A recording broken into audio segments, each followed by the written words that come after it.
Salve, salve, pessoal! Aqui é o professor Rômulo, criação de conteúdo aqui no nosso podcast para poder conversar sobre alguns assuntos importantes aqui nas comunidades, aqui na periferia de Guarulhos. E hoje nós estamos aqui com quem? Quem? Mostra aí o nosso maior técnico, o Weber Rocha. Sabe quem é o Weber Rocha? O Weber é hoje professor da USP. Outrora, menino aqui da periferia de Guarulhos, estudante aqui do Alvorada, do Parque Alvorada. Vai falando aí, Heber, você não nasceu aqui em Guarulhos, não, né? Olá, professor Rômulo Ornelas, obrigado por ter me convidado. Não nasci aqui, nasci em São Paulo, Zona Leste. Ah, é? Ali no Hospital Cristo Rei, que ficava na Qual bairro que é? Avenida Celso Garcia, na Vila Carrão. Ah, Vila Carrão. Mas ele foi desativado. Cresci ali na Zona Leste, né, Jardim das Marias, até os 9 anos, e vim para Guarulhos. Meus pais vieram para Guarulhos em 96. Tem um dado aqui na periferia de Guarulhos, para que a maior parte das pessoas que migraram para cá são provenientes da Zona Leste e da Zona Norte de São Paulo. Você nasceu lá e veio para cá. Qual o motivo? É sempre comprou um terreno, quer ver? Comprou um terreno, comprar um terreno. Isso é muito típico. Os nordestinos vieram para a Zona Leste de São Paulo na década de 70, né? Isso é década de 70, 80. E aí muitos não tinham dinheiro para comprar um terreno na Zona Leste e iam pagando aluguel. Que era mais caro, né? E a Zona Leste, o terreno era mais caro lá, né? Enfim, ia pagando aluguel na Zona Leste porque era mais barato que no centro de São Paulo. Só que nos anos 90 os aluguéis subiram. Foram subindo no plano real. E aí muitos, na década de 90, compravam terreno em Guarulhos, saindo da Zona Leste e vinham morar em Guarulhos. Isso é uma constância aqui na região, na periferia, principalmente na região do Pimenta. Isso era muito comum.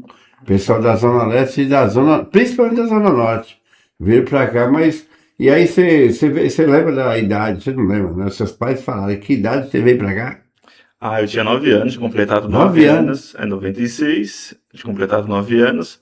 Vim para cá, né, e desde então sou um morador guarulhense, convicto. Você precisa de ser cidadão guarulhense, dá os títulos. Cidadão, quem sabe é o vereador aqui da cidade, confere esse título aqui para mim. Exato, que na verdade você é cidadão paulistano, né? Você é paulistano. Exato, nascença sim. Nascença. Mas de coração, de vida e de militância guarulhense. A vida toda em Guarulhos, né? Já adquiriu o conhecimento. Então você estudou aqui na periferia, escola aqui, pública? Maria Aparecida Rodrigues, escola estadual aqui no Alvorada.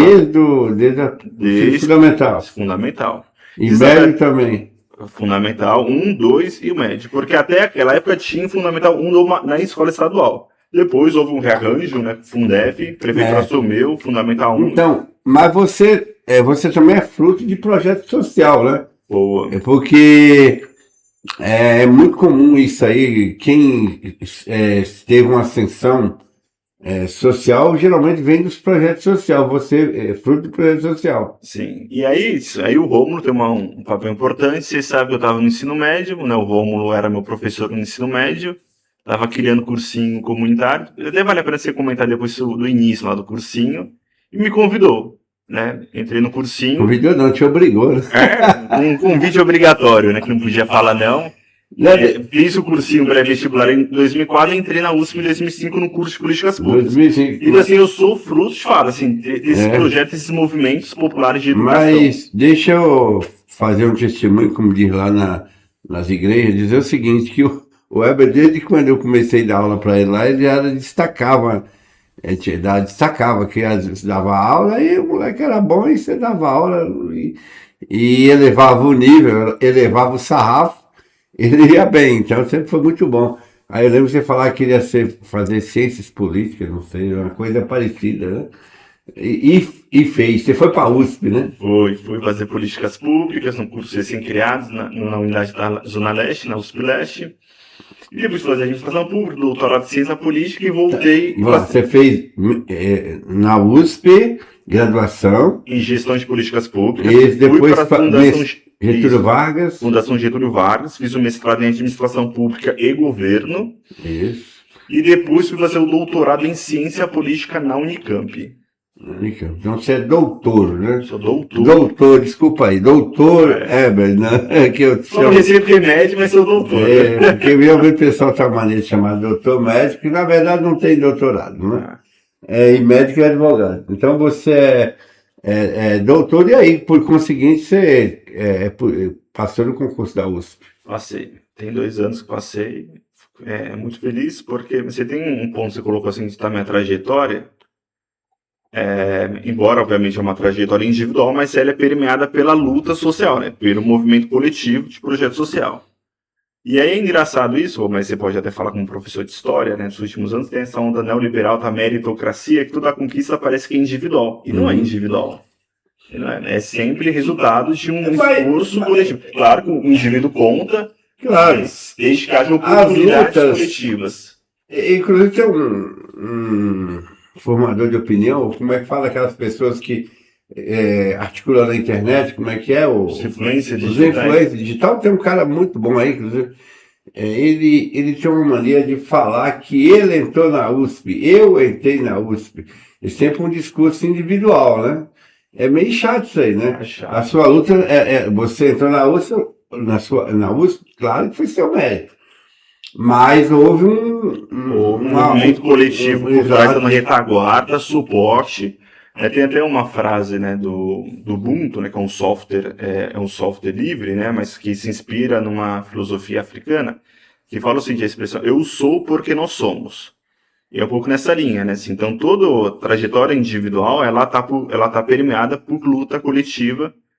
E é isso, assim, e aí o cursinho, eu sou só um exemplo de várias pessoas no cursinho, né, que você conhece muito bem, você coordena há 26 anos, que entrou foi fazer engenharia, arquitetura, licenciatura, medicina, direito, jovens daqui da região, né, que tem várias profissões, e eu sou uma dessas profissões, né, que antes era só acessado pela elite, pela bolha, né, da elite econômica. Então, você é fruto de educação. Educação. Você é fruto da educação.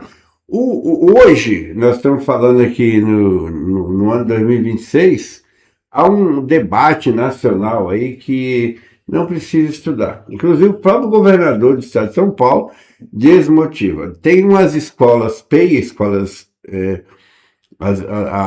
o ensino médio, o novo ensino médio, que claramente desmotiva o aluno a estudar. Eu estudar, que eu digo o seguinte, levar o estudo para frente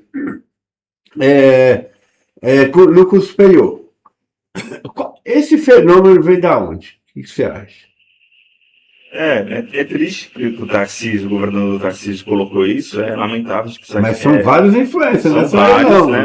Entra nessa onda aí, neoliberal, que acha que a internet, ser um empreendedor, esse fenômeno do empreendedorismo, vamos empreender e a gente vai ter sucesso no nosso negócio, ganhar dinheiro e tal, e a educação formal, universidade, atrasa, tá preso no modelo anterior. E é mentira, Romulo. É mentira. Quando a gente pega os dados do IBGE, do IPEA, do RAIS, né, RAIS-CAGED, Ministério do Trabalho e Emprego, mostra que a massa salarial, quando se tem em ensino superior, a média salarial é maior do que quem tem ensino médio. E quem tem ensino médio é maior do que quem tem ensino superior. Então, os dados, eles desmentem essa afirmação. Os dados empíricos reais.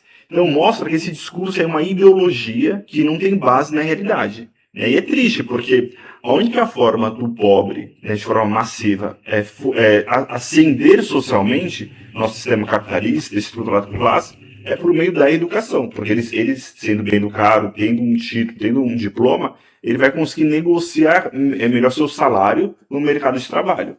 Né? Obviamente que pode surgir uma pessoa que tem ensino fundamental, pegou uma câmera, como a gente está fazendo aqui, se destacou, né, explodiu na internet, tem 1 milhão de seguidores, 3 milhões de seguidores, e monetizar e ganhar 50, 100 mil reais por mês. Só que essa é a exceção. É que nem jogador de futebol. Quem ganha 1 milhão, 500 mil, né, profissionalizado? É uma minoria da minoria. Não dá nem 1%. Nem 1%. 0,001%. Mas tem outro fator que, quando a gente fala de estudar, se formar, ela não é só para ganhar dinheiro, né? Não, eu tô desmentindo essa tese econômica. Claro que educação não é só para questão econômica. Eu tô rebatendo essa lógica de que para ganhar dinheiro não precisa estudar. Precisa sim, que os dados mostram isso. Sim. E aí a educação é muito mais do que isso. É uma questão emancipatória, essa pessoa se entender como sujeito de direitos, saber decidir. Aprender a ler o mundo lá. A ler o mundo, Paulo Freire, né, uma educação bancária. Porque já está bem dado, os países que têm um índice de escolaridade maior são países que têm menos conflitos, têm problemas bem relacionados com a questão ambiental, tem várias questões da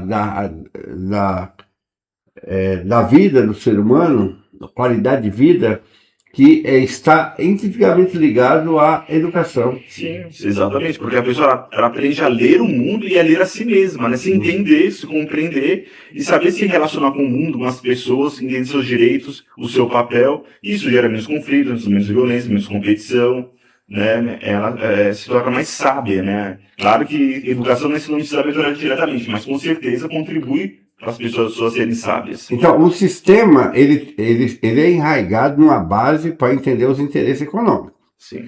Essa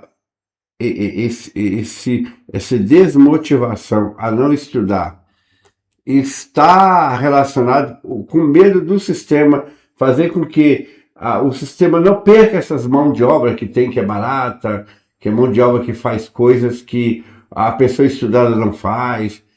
Ser caixa no supermercado, que não precisa você ter curso superior, trabalhar no serviço no dia a dia. Então o sistema, ele tem medo de perder essa mão de obra? Uma boa leitura, Romulo. Eu tendo a concordar com ela. Assim, tem uma reserva de mercado, né, subqualificada, né, e para ter menos condições de negociar o preço, né, no mercado de trabalho, né, que é o salário.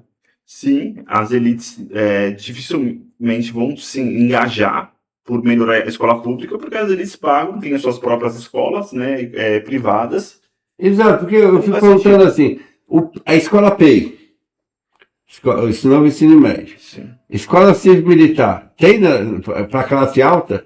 Então. Não tem, né? Os filhos estudariam nela, né? Se fosse tão boa assim, estava lá nas escolas de rico. Sim. Ela só está na periferia. Escola cívico-militar só está na periferia. A escola de rico, ela mantém aquela base da ciência. Da filosofia, história, geografia, biologia, química, continua. Então, aquela base científica, você vai nas escolas PEI, não tem aquela base científica, você já, tirou fora. Quer dizer, pobre não precisa pensar. Se pobre pensa, logo ele existe, como diz o filósofo. Ele passa em direitos, passa a cobrar para ser mais chato, né? Exatamente. Não interessa, né? Melhor ter uma massa ali amorfa. O sistema capitalista, ele tem as leituras do mundo. Você pode ver os países que investiram na educação, eles têm problema dessa mão de obra aí, viu? Sim. Vamos lá, Canadá, os países nórdicos lá, outros, né? Nórdico, Dinamarca, Suécia, a Irlanda ali, eles têm sérios problemas de mão de obra, por isso que eles até aceitam os imigrantes, né? Os africanos, os latinos, para fazer esse serviço. Exatamente, porque os europeus, o nível médio do europeu tem um nível alto, ele reivindica salário alto, e essas empresas preferem pagar um salário muito mais baixo para imigrante, né, que tem baixa qualificação. É isso, sim, não interessa, não é do ponto de vista... Você sabe que a Europa fez isso no auge da Guerra Fria? Os capitalistas cederam os anéis para não perder os dedos, né? Ali nos anos 50, 60, no estado de bem-estar social, porque tinham medo dos trabalhadores se organizarem e o comunismo avançar sua influência sobre a Europa. Então, a burguesia europeia teve que ceder muitos direitos, educação, saúde, muitos para a classe trabalhadora. O Eric Hobsbawm, o escritor inglês, ele sempre falava disso. Isso. Teve que dar os anéis para não perder as mãos, né? Avançou, os direitos trabalhistas avançaram. Sim. Porque com medo, né? Com medo. E aí, infelizmente, depois do cancelamento da União Soviética e da queda do Muro de Berlim em 89, não houve mais contraponto, que era o comunismo. E o capitalismo, ele avançou as fronteiras sem limites. Você falou quer dizer, a União Soviética fungando no cangote da Europa lá. Teve um avanço Isso. para com medo lá do comunismo. Aqui na América Latina foi mais fácil, né? A América Latina, o avanço das ideias socialistas, os Estados Unidos implantou ditadura em tudo quanto é país. Entrou, sufocou, acabou.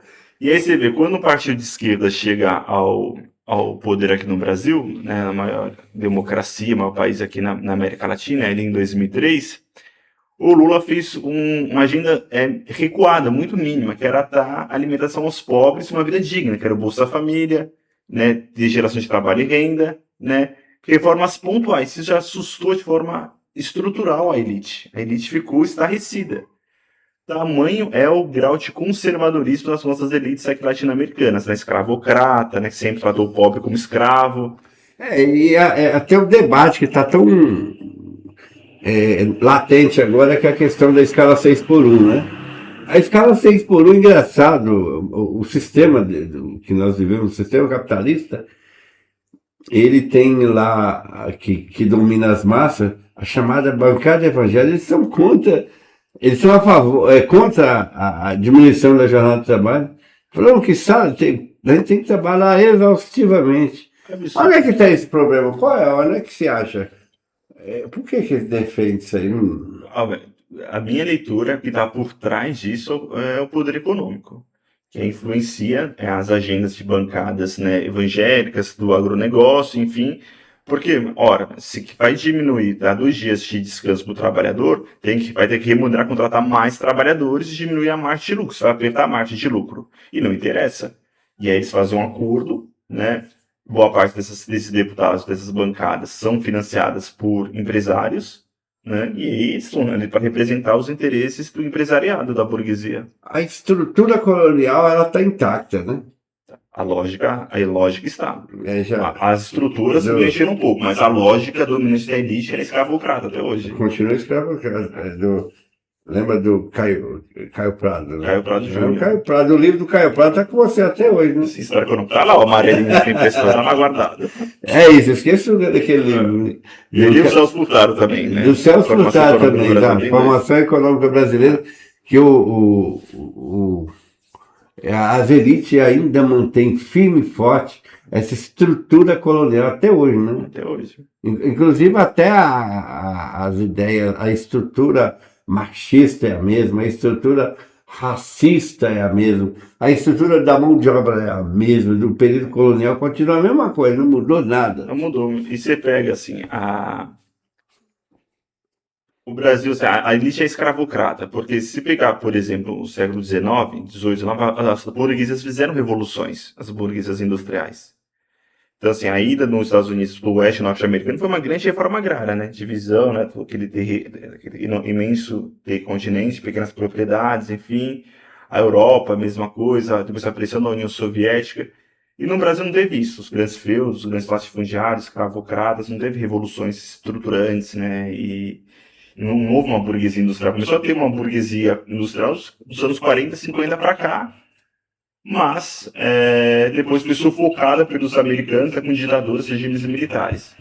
Então a gente começou a ter um respiro pós-Constituição de 88 para cá, com o governo Lula, né, com uma agenda mais social. E você vê como o Lula foi perseguido, né, Romulo? Aí você, como historiador, pode comentar melhor do que eu. Mas o Lula, que na verdade ele é um reformista do sistema, que nem é de esquerda, porque para nós, o pessoal vai brigar comigo, realmente não é. O Lula é um centro-esquerda, né? Um cara que tem uma preocupação humanística, é humanizar a política, é defensor, obviamente, da democracia, né? O Lula, se fosse na Alemanha, por exemplo, na Alemanha, na Suécia, ele seria tido um político de centro e as elites gostariam dele. Mas no contexto no Brasil, como nossa elite é tão escravocrata, tão reacionária, o tem como comunista. Então, por onde a nossa direita, ela é muito reacionária pré-direitos. Então, por exemplo, assim, ela foi contra, né, a gente pensava, pegar, por exemplo, DNA do Estadão, né, que é um jornal, né, da família Mesquita, né, foi contra o fim da escravidão. Tem lá o editorial. Que quer fazer, que os fazendeiros iriam ter trabalhadores, né, para trabalhar suas lavouras, né. Aí agora, mesma coisa, 100 anos depois, 120 anos depois, já vai escalar 26 por 1, como é que vai 2 dias de descanso para os trabalhadores, a indústria vai quebrar, né? O mesmo argumento que a economia não vai se sustentar sendo garantido o mínimo. A mesma coisa, é o DNA daí. O DNA é o mesmo. Porque é o fio lógico do pensamento, né, reacionário, conservador. Não quer direitos, né? Não quer de forma alguma. Quando você dá um passo, avançar numa direção de direitos, a elite sempre grita com argumentos de que vai quebrar a economia do país. Desde o fim da escravidão, esse argumento. E nunca quebrou, né? Ao contrário, o fim da escravidão não significou que a economia faliu. Mas acontece que depois da escravidão, no ano seguinte, teve a lei da migração, né? A lei da migração foi trazendo o que tinha um objetivo, além de substituir a mão de obra a mão de obra que era dos escravos, ele também tinha um processo de embranquecimento do país, né? Segundo lá, está nos relatos do Congresso da época, que o Brasil precisava embranquecer. Está lá nos relatos, né? Parece absurdo, mas está lá. E agora, o Brasil que está caminhando agora, como é que está? Tem um movimento muito conservador aqui nesse país, muito conservador, muito retrógrado, para trazer de volta aquele período, manter aquele período colonial. E a única esperança do sistema mais progressista, da democracia do país, é o Lula. É preocupante. E você sabe que não é só no Brasil, isso é no mundo esse movimento de direita, né? Você vê o Trump, né, como presidente dos Estados Unidos, e outras figuras aí assumindo o poder. Mas só que no Brasil o caso é preocupante. É preocupante, não é o fato do Lula, torcemos, né, eu particularmente, né, torço e vou fazer campanha para que o Lula seja reeleito, uma questão maior da democracia, da defesa de direitos. Mas o problema é que 48% da população, 45% a 48% deveria dos institutos de pesquisa, né, sinalizar a intenção de voto para um candidato de extrema-direita, que é o Flávio Bolsonaro. Isso mostra que a gente tem um problema de fundo, né, de mais estrutural de raiz, do pensamento social brasileiro, da população, que por N motivos caiu no engodo do neoliberalismo, da individualidade extrema, né, da meritocracia, do conservadorismo, que acha que a gente não pode avançar uma agenda de direitos, que a agenda de costumes ela é central, né, em qualquer coisa. Então não é questão de costume também, né? Não é questão de corrupção, de costumes, não é nada, né? Porque você está lidando com uma família extremamente corrupta. Sim, pois é. E com péssimos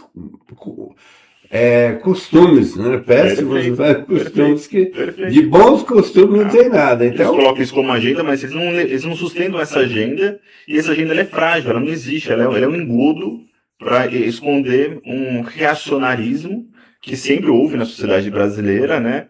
O problema, na minha leitura, se ter 20%, 15% da população ter esse pensamento, sempre existiu nas democracias pessoas reacionárias antes de direitos.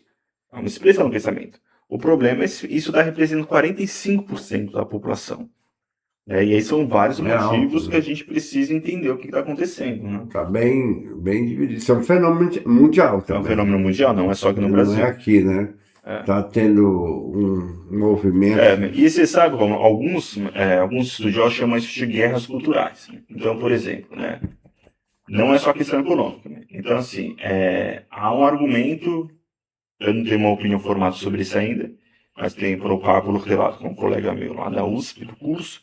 Ele fala o seguinte: a agenda de direitos, né, de pessoas nos últimos 30 anos, fora do padrão dito comum, né, o homem branco, né, classe média, começou a ascender. Então, por exemplo, os negros começaram a ter muito espaço, né, e aí brancos de classe média começaram a ficar incomodados. Pessoas homossexuais, né, começaram a ter mais direitos. Pessoas machistas começaram a ficar incomodadas. Por que os gays estão tendo espaço, né?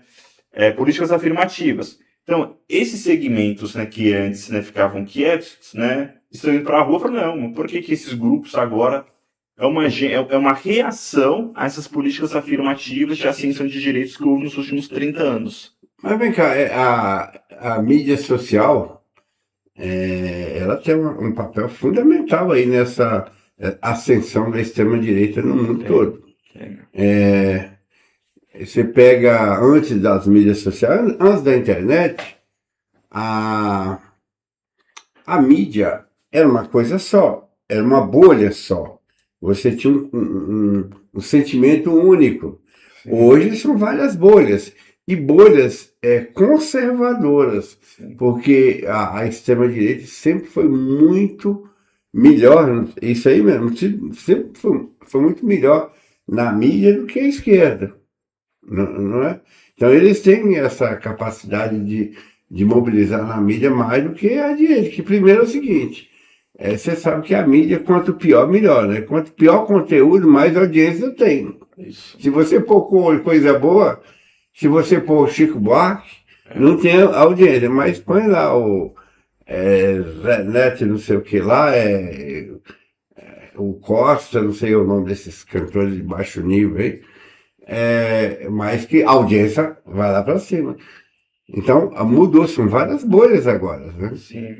Sim, concordo. A lógica dos algoritmos das bolhas, né? Cria-se as bolhas, mas eu voltando lá atrás, viu, Romulo? Você sabe quando começou junho de 2013, que na época o auge era do Facebook, começou lá do MPL contra o aumento dos 20 centavos. Isso.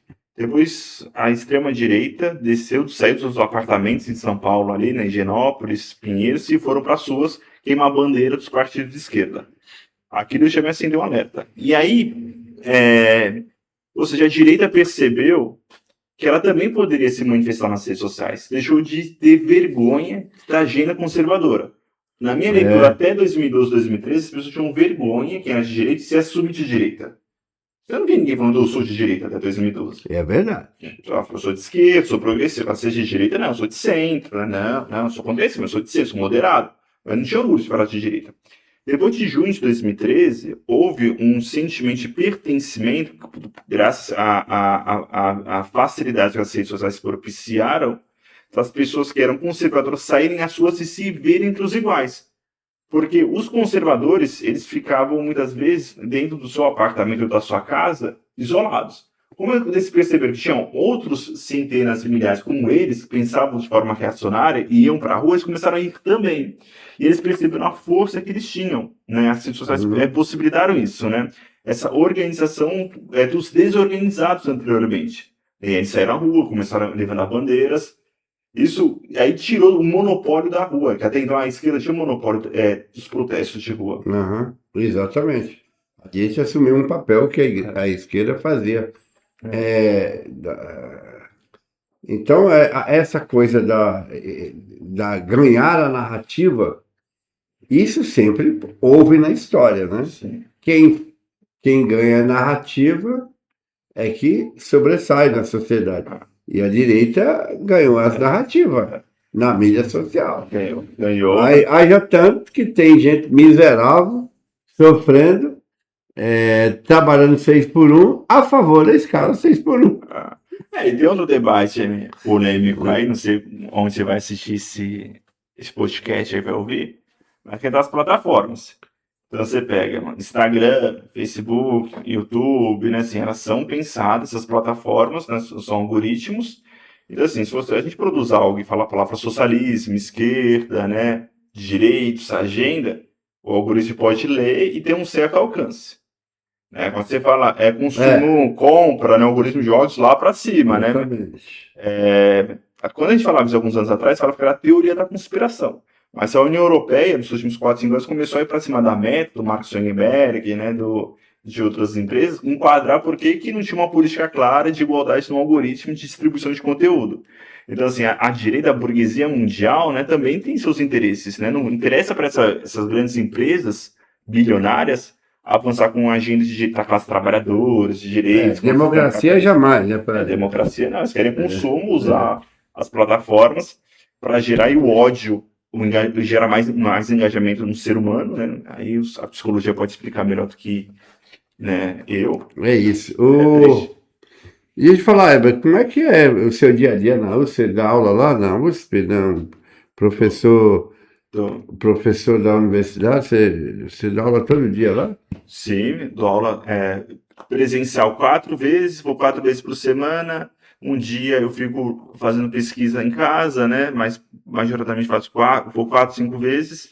Dou aula na graduação e na pós-graduação coordeno grupos de pesquisa, projetos de extensão, é, coordeno meus orientandos, né, na graduação e na pós, faço seminários. É bastante puxado, É, mas eu gosto. o perfil do aluno da USP, ele mudou de uns anos para cá, né? Porque teve muito aluno de escola pública agora, aumentou muito de uns 10 anos para cá, né? Mudou, Romulo. Você sabe que a USP era. O governo federal lá atrás, em 2004, 2005, criou o ProUni e depois o ReUni, a política de expansão.